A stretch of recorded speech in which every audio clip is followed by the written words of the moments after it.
Hello everyone, this is Ekta Takrani, your online social science teacher. Welcome to my YouTube channel. Today, I am going to start Civics Chapter 3, Why Do We Need a Parliament? First of all, we'll go with the name Parliament. What is Parliament? Yes, the Parliament House, the image will come in front of you, right? But it is far beyond it. It's not only a Parliament House. We have to see how it is formed, who are the people inside it, and what is the procedure of election, and many more things we are going to explore today. Parliament, it is the government of the people. When we say government, we are talking about parliament. People sitting inside, they discuss, they debate, and they come up with the rules and laws for us. Who are these people? They are the people exactly whom we are electing, our representatives. As you have studied in the previous sessions or previous classes, democracy. Democracy is government of the people.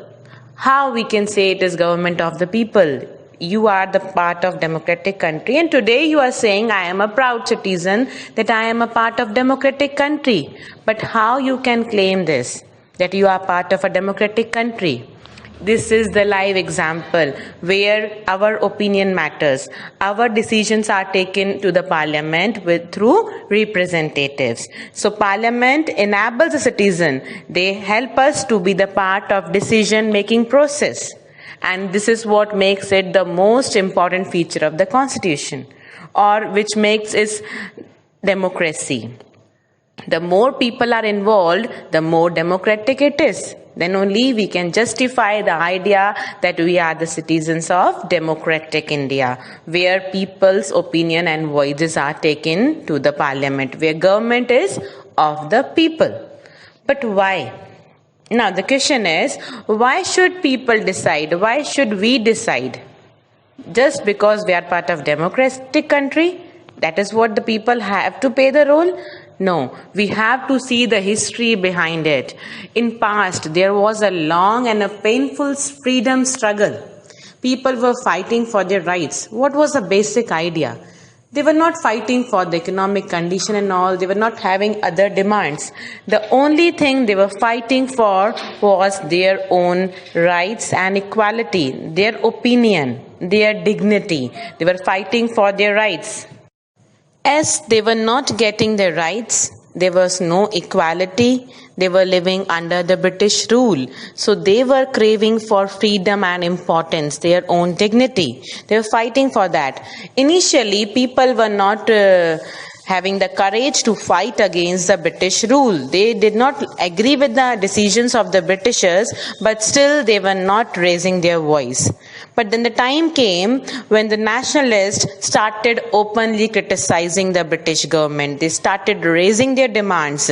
They started raising their demands that they want to be a part of decision-making process. If we'll go back in 1885, the Indian National Congress, they demanded that they want elected members in the government.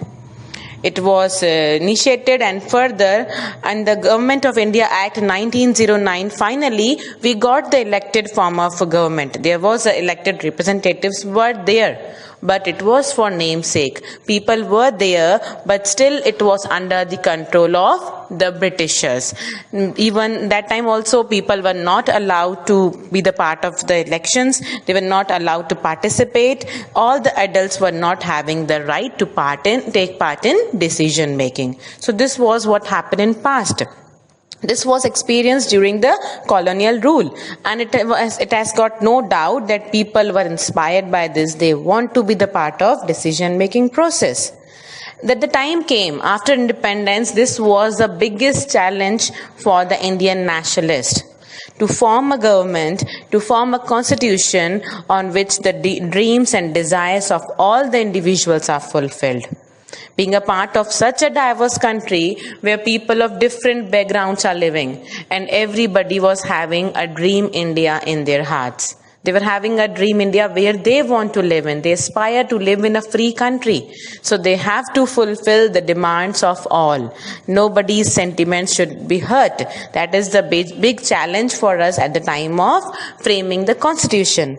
And that was done under the principle. They have laid down the principle that is universal adult franchisee. Now, what is universal adult franchisee? That you have studied in the previous classes. We'll just recall.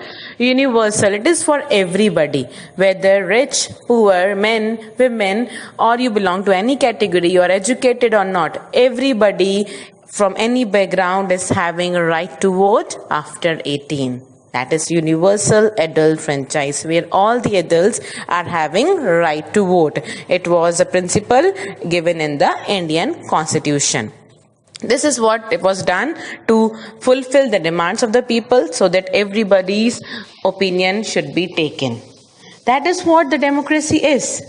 We cannot imagine democracy without people's consent. The takeoff point of a democracy, the most important feature is people's consent, their desire, their approval, their participation.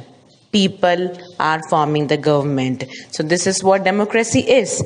And on this idea, the government works in our country. Now, why the individual should give the approval to the government? Why individualism? How it will be done? How individual will take part in government? That is what usually it is done through elections. As you have done, we are doing through the elections. We are choosing our representatives, and in this way we are forming the government. We are having the power. So this is what is done in our country, and the people whom we are choosing as representatives, they form a parliament. A group of these people, they form the government and they work for us. Further, they control and guide the government. Indirectly, who is doing in real sense? People whom we are choosing, they are controlling the government. They are making the laws and they are influencing the whole decision making process. This idea of representation you have studied in the previous classes also. So you are familiar how the choosing of representatives is done at different levels, at the state level and the central level, how the elections are done. You have studied in the previous classes. Now we are going to go more in detail. What is this parliament? How they do, how they are elected in the detailed way,